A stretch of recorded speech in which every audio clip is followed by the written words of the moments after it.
नाज़रीन welcome back. Mirza भाई, एक नुकता नज़र ये सामने आता है जी कि अफ़गानिस्तान जो है इस वक्त जो पड़ोसी ममालिक है उनका मैदान जंग बन चुका है। शुमाली इत्तेहाद के हवाले से ये तासुर है, ये इम्प्रेशन मौजूद है कि वो भारत के ज़्यादा करीब है।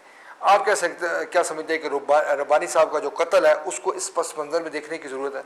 यकीनी तौर पर, क्योंकि वो जिस कौंसिल को लीड कर रहा था वो अफ़गानिस्तान के मुस्तक़बिल के लिए उसके गहरे असरात थे कि वो एक टेबल पर उन्होंने सबको बिठाना था और उनके दरमियान मॉडरेशन का रोल उन्होंने अदा करना था और अफ़गानिस्तान के मुस्तक़बिल का फ़ैसला करना था, जिसमें आपने पहले भी जिसकी तरफ इशारा किया कि अमेरिका मुकम्मल तौर पर निकलना नहीं चाहता।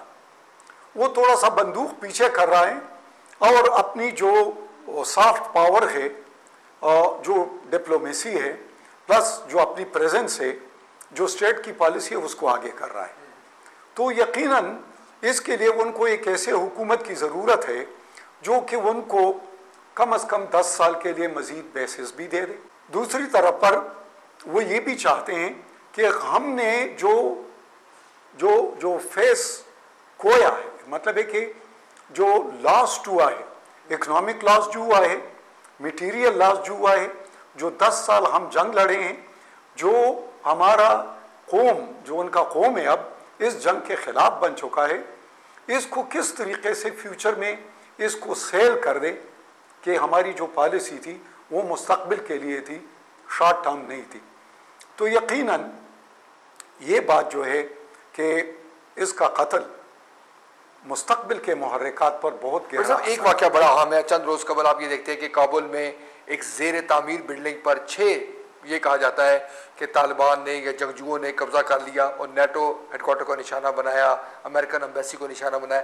ये किस कदर अलामती थे और इससे क्या इम्प्रेशन दुनिया को मिला है कि काबुल कितना सिक्योर है अमेरिका की मौजूदगी में और अमेरिका की अदम मौजूदगी में कितना सिक्योर होगा? यकीनन वो जिस तरीके से 9/11 हुआ था और वो कहा था कि the emperor had been stripped naked, तो ये एक दूसरा 9/11 के बाद एक बड़ा वाक़या है कि जिसके ज़रिए तालिबान, जिसको अमेरिका का सबसे सिक्योर जोन नाटो का, अमेरिका का, अफ़गानिस्तान का समझा जाता है, उस पर हमला किया। और वो हमला सिर्फ एक रॉकेट फायर करना नहीं था, 20 घंटे जिस तरह आपने बताया, और फिर अमेरिकन एम्बेसी में रॉकेट्स गिरे। ये तो मैं थोड़ा सा वो साइड इशू आ जाता है कि अगर एक फ़ौजी के तौर पर कि अगर तालिबान की जगह मैं होता तो मैं शायद मोटर ले जाता और फिर देखता कि अमेरिकन एम्बेसी किधर होती या नाटो हेडक्वार्टर किधर होता। तो things could be worse than this. आप समझते हैं कि इससे वर्स्ट कंडीशन हो सकती थी और तालिबान ज़्यादा बड़ी तादाद में आ सकते थे और ज़्यादा सूरत हाल गंभीर और भी बदतर हो सकती थी। लेकिन हमें जो एक ताना दिया जाता था कि आपके GHQ पर और आपके मेहरान बेस पर ये बहुत बड़े हमले हो चुके हैं और आपने मतलब एक घंटों और 20 घंटे या 22 घंटे या 17 घंटे उनका मुकाबला नहीं कर सके, तो उसका जवाब उनको मिल गया कि ये जंग गैर रिवायती है और इसको गैर रिवायती तरीक़ों से ये भी नुकता सामने आ रहा है कि जो काबुल में जो कुछ हुआ है उसमें हक्कानी नेटवर्क भी गैर रिवायती नेटवर्क है। कोई उनका बाकायदा फ़ौज, बाकायदा यूनिफॉर्म, बाकायदा वार स्लोगन वो तो नहीं है ना। ये तो उन किस्म के लोगों ने किया। ये जो हमला हुआ है इसने यकीनी तौर पर इत्तेहादियों को, नाटो इत्तेहादी को और अमेरिका को, अफ़गान हुकूमत को लर्जा के रख दिया है। और एक बड़े पहलू की तरफ मैं आपके तवज्जो मबजूल कराऊंगा, वो ये है कि from the last 5 to 6 months जब से ये विड्रॉल का अमेरिका ने प्लान दिया है, अफ़गानिस्तान फ़ौज में डिज़र्शन हाईएस्ट लेवल पर चली गई है। पहले 1 to 7 और आज ऑलमोस्ट 30% तक डिज़र्शन पहुंच गई है। और उसकी मेन वजह यह है कि अफ़गानिस्तान फ़ौज की जो डेमोग्राफिक कंपोजिशन है, हालांकि पख्तून वहाँ पर तकरीबन 60% है, लेकिन वहाँ पर फ़ौज में प्रीडोमिनेंटली जो है वो नदरन अलायंस यानी ताजिक, उज़्बेक्स और वो लोग हैं।